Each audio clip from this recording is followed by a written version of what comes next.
Setting up a blacksmith shop. Part 4! And if you keep watching, I'll sort out the floor.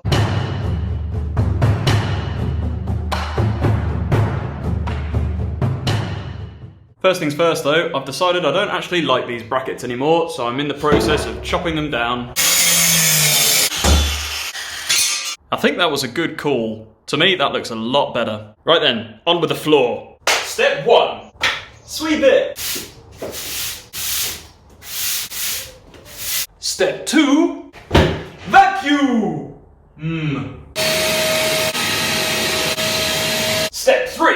Mop. Step 4. Hose it down.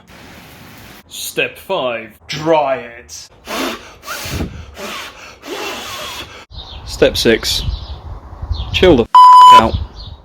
Step 7. Use some concrete sealer. Step 8. Reread the instructions properly and realise that you can't apply it till tomorrow. Step 9. Sleep on it. Step 10. Use some concrete sealer. Ta-da! Step 11. Paint the floor. Oosh! That's coat 1 done. Now I've just got to do 2 more of those, but it needs 4 to 6 hours to dry in between.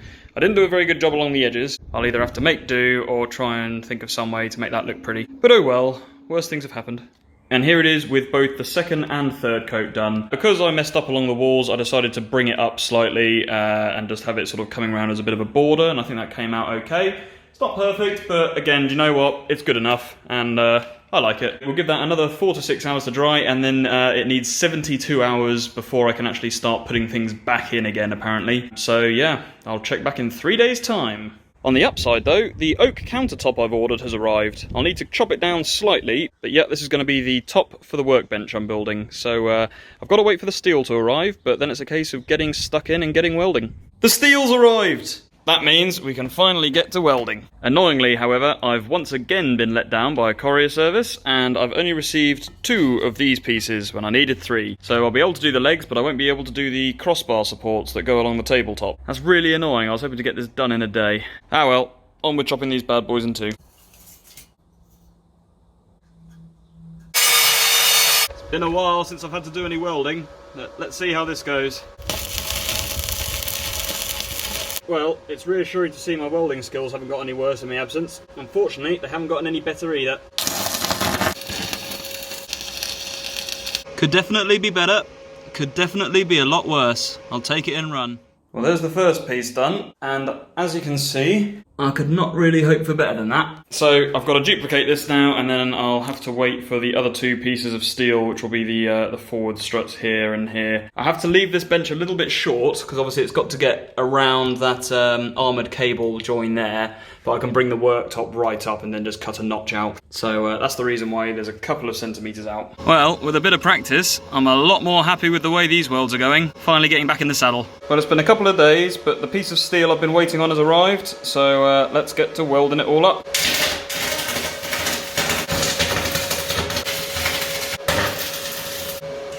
Well, there we are, there's the main frame done. I'm now going to use some of these smaller pieces to create like a secondary shelf, which will come sort of halfway along, give or take, and that'll just give me a little bit more storage space.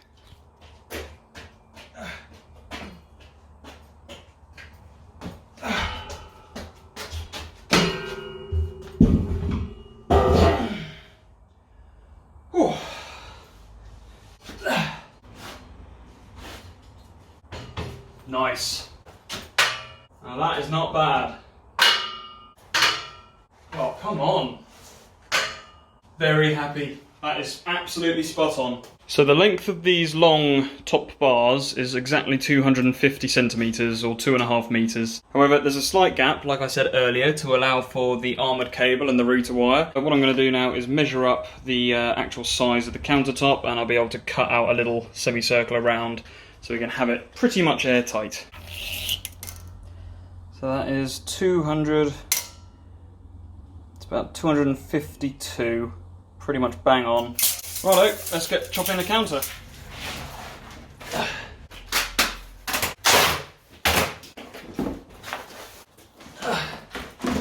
Oh, it's heavy. Looks good though.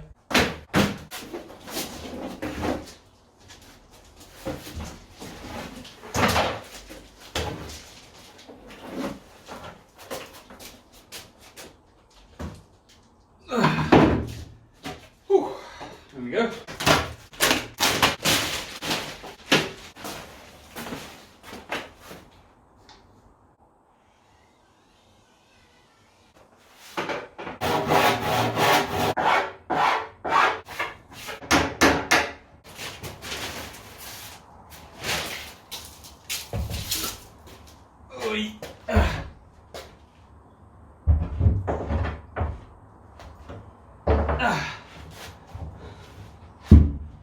Okay.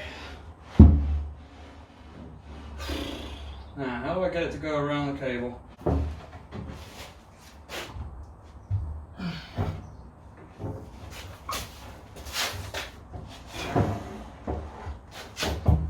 on.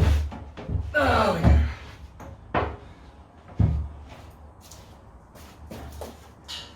It's caught on one of the little brackets. I think I'm going to have to make the hole bigger. Damn it.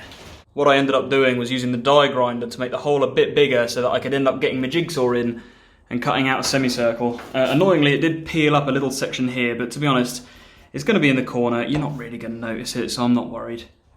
Come on. Oh, that's heavy. Oh. We're in. Whew. Well, that's not a bad looking bench, if I say so myself. Awesome. Now I just need to attach the top to the legs. Now we're good to go. Yeah, unfortunately I had to cut this a bit bigger in order to get around this. I'm too tired to think of any other way around it, so that's what we went with. But here's how we're looking, and I've got to say, I'm pretty happy with it so far. I need to get a second bit of wood. It won't be oak, it will just be some generic sort of ply or something like that. But yeah, look at this. Bang on level. So yeah, so far so good. At some point I will put another table going up to probably around here. I've got a little bit of a plan for that, but I'm not even going to start attempting that today. I'm absolutely shattered in this heat. Cool! We have a workbench.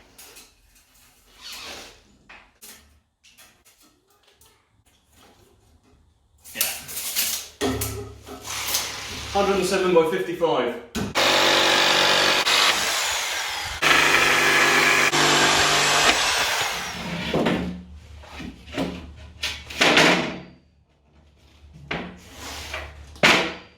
Cool. I was trying to think of a good way to attach the worktop to the frame. I toyed with the idea of bolting it down, toyed with the idea of sort of drilling through, obviously, the steel frame and then screwing it in with wood screws.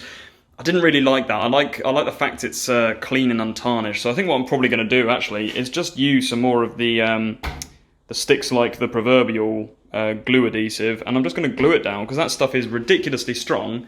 And to be honest with you, this thing is pretty much held in place anyway by its weight and by friction, so all it needs is just something just to ensure it won't slip. So, yeah, painting and gluing, and then all finished. Well, having spent all that time building the thing, it's now time to disassemble it for painting, so I've got to get this back outside.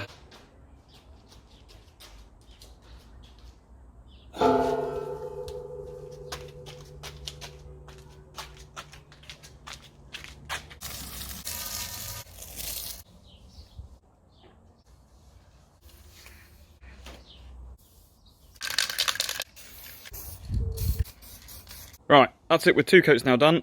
I've obviously got to wait for it to dry, put it back in the workshop, and then I've got to glue the countertop on. Okay, so whilst the frame is outside drying, I've been out and I've bought myself an office chair. I've not put myself under any delusions. I've bought a pretty cheap one because it's probably going to get absolutely trashed, but now I just need to bring it in and put it together.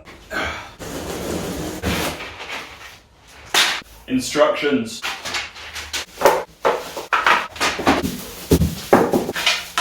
Right, now I just need to put it all together.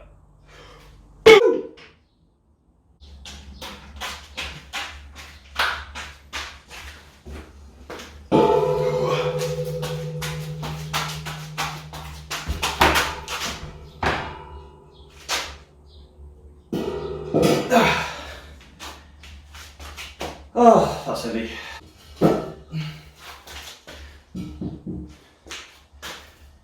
Cool. Boy, oh boy, I'm getting fed up with carrying that thing.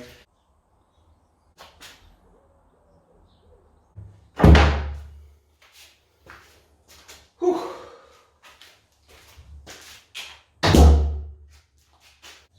Perfect. Yeah, cool.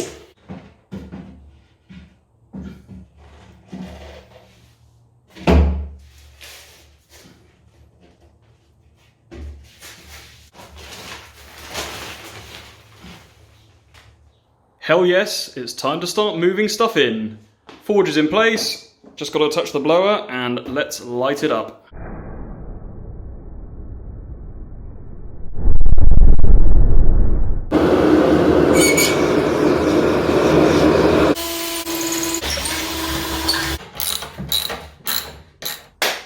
And there we have it. I think I'm going to be leaving the video here for today. As you can see, I've started to bring bits of equipment in. I knew I wanted to put these particular pieces here, and then as and when I finish the second workbench, which is going to go where I'm sitting, I'll be able to bring a few more tools and pieces of equipment, but I want to kind of do something a little bit fancy, or at least try to with this bit. If you like the video, like, comment, subscribe. That would be doing me a huge solid, and I will be forever grateful. But yeah, I think, like I say, this is a good place to stop with the worktop in and the forge in. So anyway, I'll see you around and take it easy. Cheers, bye bye.